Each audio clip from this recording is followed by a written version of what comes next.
नमस्कार, आदाब। मैं हूं वकार अहमद और आप देख रहे हैं इंडिया फर्स्ट रिपोर्ट्स। आज एक अहम चर्चा करने जा रहा हूं। इनायतुल्लाह अली ख़ामेनी साहब की शहादत को 40 दिन हो चुके हैं तकरीबन, और आज उनका 40वां था। ये समझ लीजिए कि आज उनके लिए शोक सभा रखी गई थी।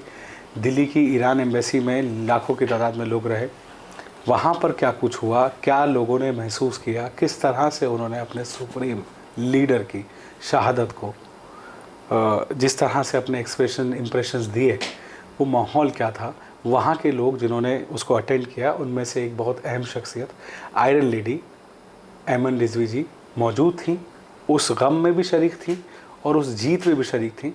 मैं उनसे ये जानना चाह रहा था कि उस ईरान एम्बेसी में आज के दिन जो लोग जुटे, उनके दिल में शहादत का गम और जीत की खुशी, इन दोनों का जो मिक्स फीलिंग्स थी वो कैसी थी, वो जानते हैं। आप सुनिए, ये बहुत इंपॉर्टेंट डिस्कशन करने जा रहे हैं, आप इसके साक्षी बनिए। बहुत बहुत शुक्रिया रिजवी जी, आपका स्वागत है इंडिया फर्स्ट रिपोर्ट्स पे। मैं जानना चाहता हूँ कि आज आप वहाँ थी, आपने क्या महसूस किया आज? यहीं से कहना कहूँगी मैं कि अंदाज़े बयां अगरचे बहुत शौक़ नहीं है, अंदाज़े बयां अगरचे बहुत शौक़ नहीं है, शायद कि उतर जाए तेरे दिल में मेरी बात। ईरानी कल्चर हाउस जो सुप्रीम कोर्ट के पीछे है तिलक लेन में, यहाँ आज ये प्रोग्राम था और आयतुल्लाह ख़ामेनी साहब का 40वां जो वहाँ पर रखा गया था, और उसमें हज़ारों हज़ार की भीड़ थी। बच्चे थे, नौजवान लड़कियाँ थीं, नौजवान लड़के थे, बुज़ुर्ग थे, मतलब तमाम तरह की वहाँ पर लोग मौजूद थे। और सब जाकर बस यही बताना चाह रहे थे कि हाँ, वो दर्द में हैं और आयतुल्लाह ख़ामेनी साहब 40 दिन होने के बावजूद भी वो आयतुल्लाह ख़ामेनी साहब को भूल नहीं पा रहे हैं। और एक खुशी भी थी उन लोगों को कि देखिए कि आयतुल्लाह ख़ामेनी साहब जो 86 साल के एक बुज़ुर्ग थे, उनकी शहादत ने एक मतलब पूरे ईरान को जिस तरह पहचान दिलाई, पूरे ईरान को एक सुप्रीम पावर की शक्ल में दुनिया के आगे लाकर खड़ा करा। और जब वो आप उसमें ईरानी कल्चर हाउस में एंट्री करते हैं तो मतलब बहुत उन्होंने जिस लिहाज से उसको एक जज्बाती तौर पर पूरे ईरानी कल्चर हाउस को एक तरह से रिप्रेजेंट कर रखा था कि स्टार्टिंग में मिनाब की बच्चियों के वो फ़ोटोज़ थे, फिर जो छोटे छोटे बच्चे जो वीडियोज़ या जो पेंटिंग्स बना सकते हैं, वो पेंटिंग्स उनकी बाकायदा फ्रेम में लगी हुई थी, बैग्स रखे हुए थे, छोटी छोटी सी किताबें थी। आयतुल्लाह ख़ामेनी साहब की ये किताब है, ये मुझे वहाँ पर ये किताब मिली, ये किताबें वहाँ पर बांटी जा रही थी। और वहाँ पर स्टेज पर बाकायदा स्पीचेस चल रही थी और वो ईरान के रोल को बता रहे थे, वो अमेरिका की गुंडागर्दी को बता रहे थे। बहुत सारे लोग गमज़दा थे। और आपको पता है कि औरत तो वैसे बहुत जज्बाती होती है, तो ज़्यादातर जो वो मेरी बहनें थी, मेरी बाएँ थी, वो रो रही थी कि क्योंकि मैंने कहा ना, अभी तक लोगों को यकीन ही नहीं। अभी तक लोग ये कहते हैं कि हो सकता है अल्लाह ताला को ऐसा मुआवज़ा कर दे कि आयतुल्लाह ख़ामेनी साहब वापस आ जाएँ। हालांकि 40 दिन हो गए हैं, लेकिन लोगों को ये है कि वो आयतुल्लाह ख़ामेनी साहब को मतलब तसव्वुर नहीं कर सकते कि वो दुनिया से चले गए, इमाम आयतुल्लाह ख़ामेनी साहब चले गए। तो ये सारा मंज़र था मेरे भाई, बहुत मतलब आपकी भी आंखें नम नज़र आ रही हैं। बहुत मतलब मैंने कहा ना कि बहुत ऐसा कि आयतुल्लाह ख़ामेनी साहब के बहुत बड़े बड़े कटआउट लगे हुए थे वहाँ पर, और बस उनको टच करके ऐसे ही लग रहा था कि सच में आयतुल्लाह ख़ामेनी साहब यहीं पर हैं, हम उन्हें टच कर सकते हैं, हम उन्हें महसूस कर सकते हैं।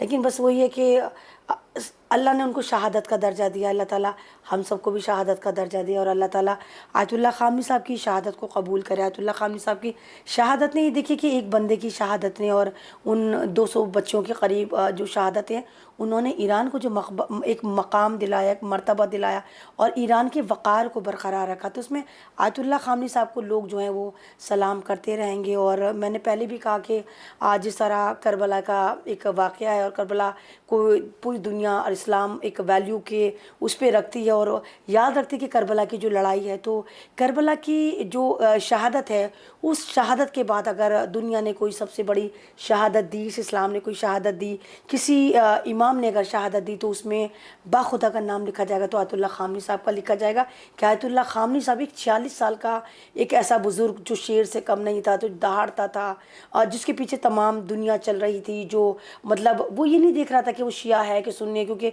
बहुत सारे लोगों ने बांटने की कोशिश करी और कहा अरे ईरान तो शिया है, अरे अयतुल्ला खामनी तो शिया हैं, अरे तो ये हैं, अरे ईरान तो पूरे सऊदी पे कब्जा कर लेगा, अरे ईरान तो मक्का मदीने पे कब्जा कर लेगा।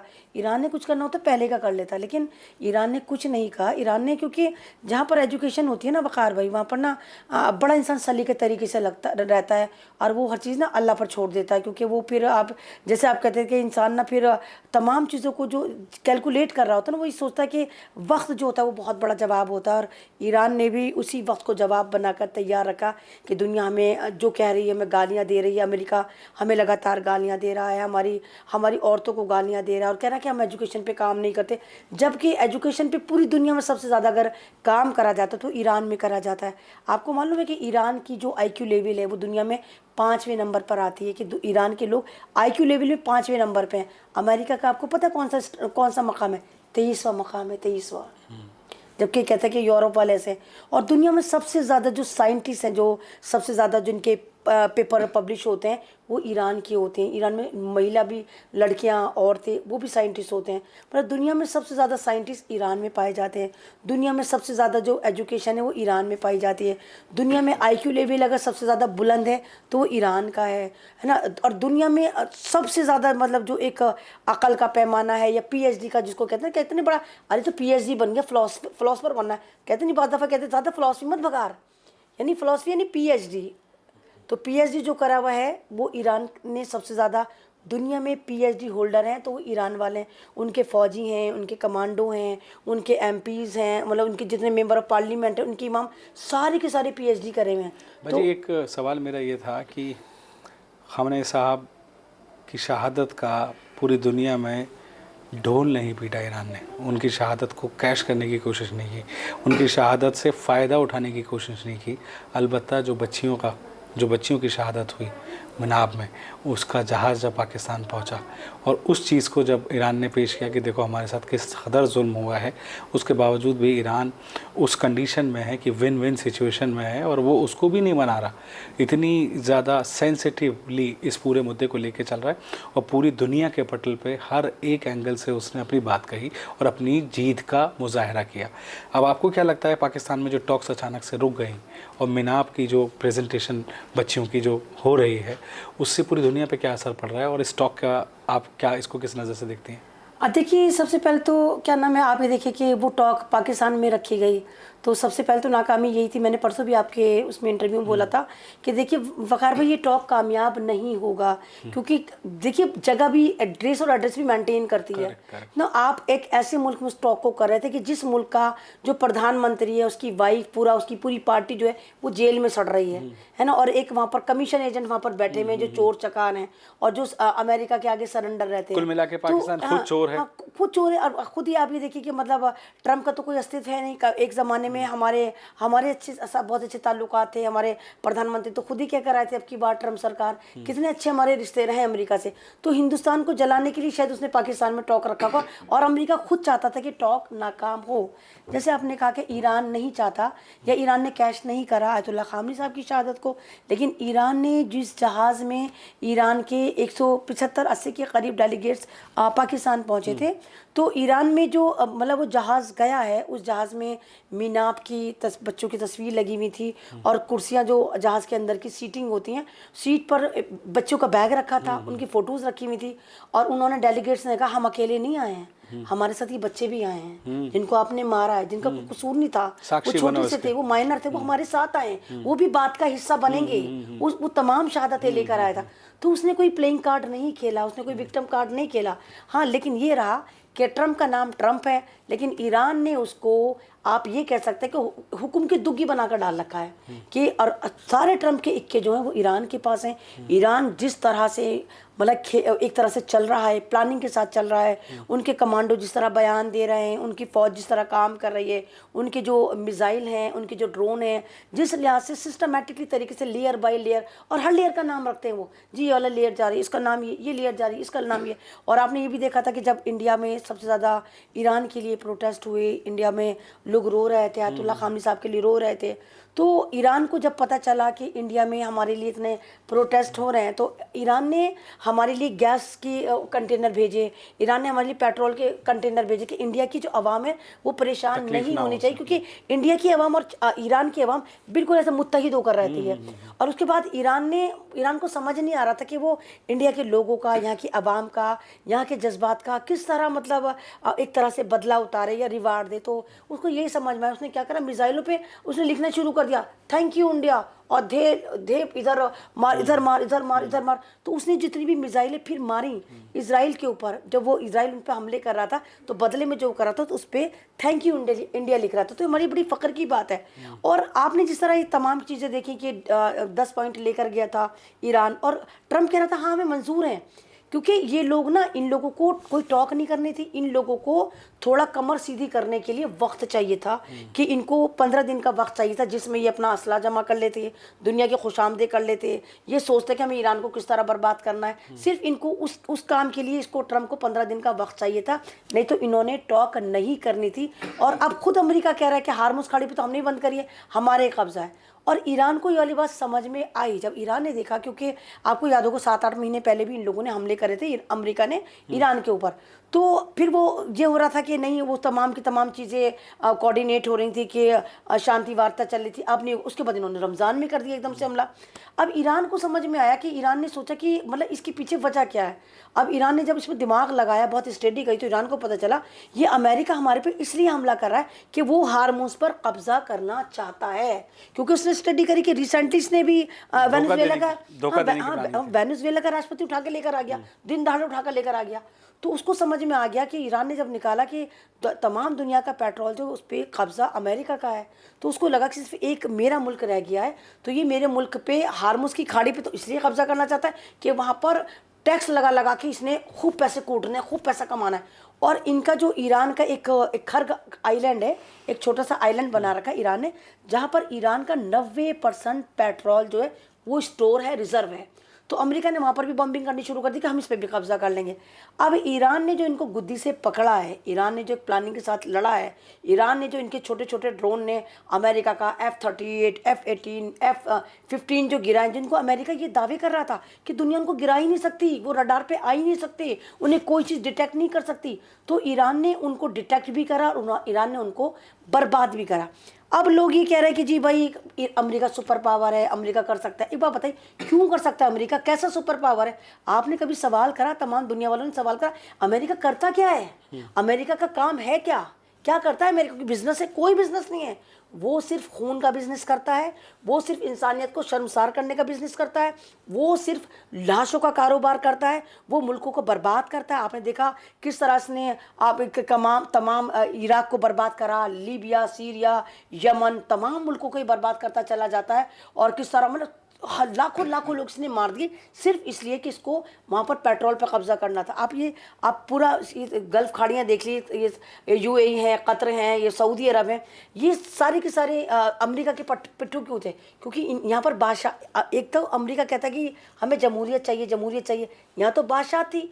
बादशाह का दुश्मन क्यों नहीं था? क्योंकि अमेरिका को पता था हमने इनका पेट्रोल पे होल्ड करना है, सोने पे होल्ड करना है, गैसेस पे होल्ड करना है। सवाल नहीं उठता कि तमाम सऊदी अरब वाले, खाड़ी देश वाले एक चमची भी पेट्रोल अमेरिका की मर्जी के बगैर बेच देते। और अमेरिका इनसे किराया ले रहा था कि जी हम तुम्हारी हिफाजत करेंगे, हम तुम ईरान से बचाएंगे, इराक से बचाएंगे, इससे बचाएंगे, उससे बचाएंगे। बड़ा ऐसे बावले मुल्क थे ये कि पैसा भी दे रहे थे और तबाहियाँ भी लगवा रहे थे। लेकिन जब ईरान ने समझाया, इनको अपनी लैंग्वेज में समझाया कि देखो हम भाई भाई हैं, हमारी गल्फ से कोई लड़ाई नहीं है, हमारी सऊदी से कोई लड़ाई नहीं है, लेकिन तुमने जो ये अपने अड्डे दे रखे हैं, जिन अड्डों की वजह से आज ये हमें बर्बाद कर रहे हैं, या तो इनको यहाँ से मना करो या इनके अड्डे बंद करो। जब अमेरिका लगातार वहाँ से हमले करता रहा, UAE से हमले करता रहा, सऊदी से हमले करता रहा, तो ईरान ने बदले में उन्हीं जगह पे हमला करा जहाँ से हमला हो रहा था। कहने का मकसद ये है कि ईरान खुद तो अपने आप को सेफ रखना चाहता था, बल्कि इन बाकी मुल्कों को भी आज़ाद कराना चाहता था इन हकधर्मियों से जो अमेरिका ने सिक्योरिटी के नाम पे कर रखी थी।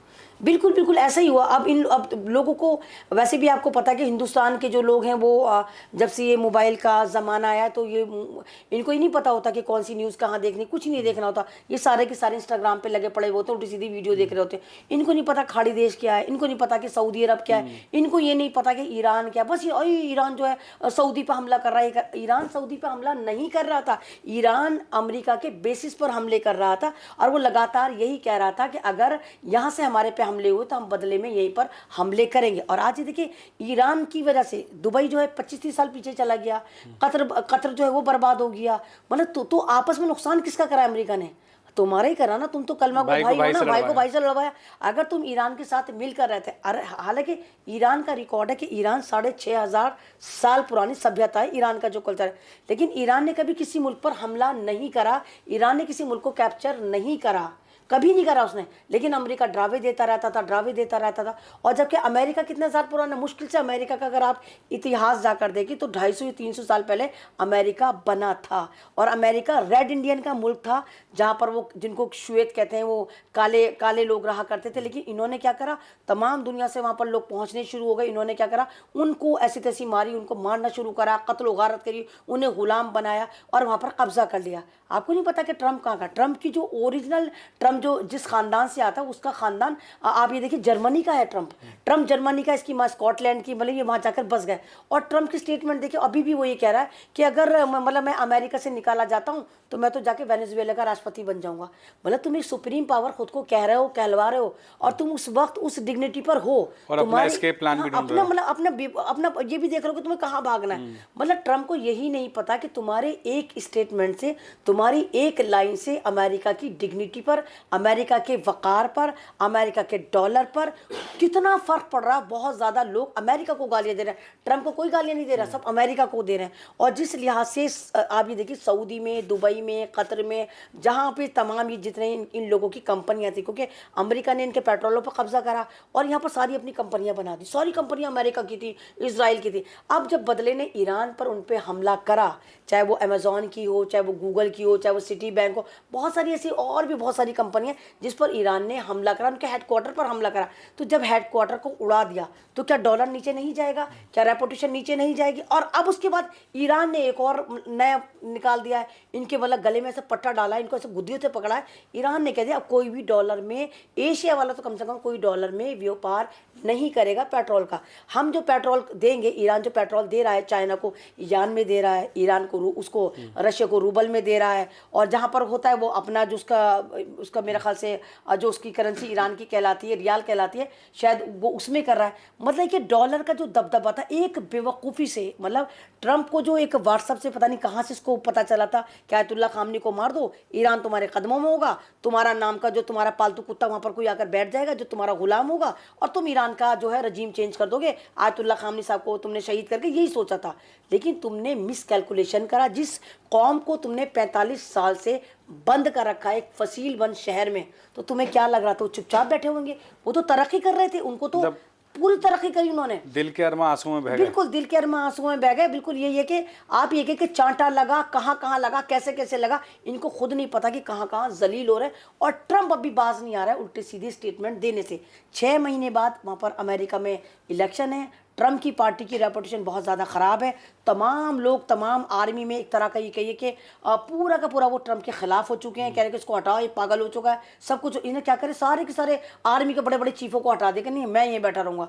तो ये बहुत देखने लायक बात है। हालांकि जंग बंदी होनी चाहिए, क्योंकि नुकसान ईरान का बहुत तगड़ा, ईरान का नुकसान हो रहा है, उसकी पब्लिक प्रॉपर्टी का नुकसान हो रहा है, उनके लोगों का नुकसान हो रहा है। लेकिन ईरान ये कह रहा है कि हम तो शहीद होने के लिए बैठे हैं, इस बार ईरान को इज्जत दिलाकर जाएंगे। और आयतुल्ला खामनी साहब ने जिस तरह, जिसको तमाम दुनिया एक तरह का पिछड़ा मुल्क कह रही थी, एक तरह का पसमानदा मुल्क कह रही थी, और एक गंवार मुल्क कह रही थी कि जहाँ पर एक दाढ़ी वाला मतलब पूरा डोमिनेट करके रहता है, तो वो जो उस होल से आयतुल्ला खामनी साहब की जो शहादत हुई, तो इन 40 दिनों में जो ईरान निकल कर आया कि बेहद खूबसूरत शहर है। अभी मैं देख रही थी कल के ईरान के अंदर एक रेलवे स्टेशन है जिसको बिल्कुल पूरा डिज़ाइन जो करा गया वो बिल्कुल चर्च की तरह से करा गया, क्योंकि वहाँ पर कुछ इजरायली रहते हैं। वहाँ पर यहूदियों का भी धार्मिक स्थल है, वहाँ पर गुरुद्वारे हैं, वहाँ पर 11-12 मंदिर भी हैं। 40,000 के करीब ईरान में हिंदू रहते हैं।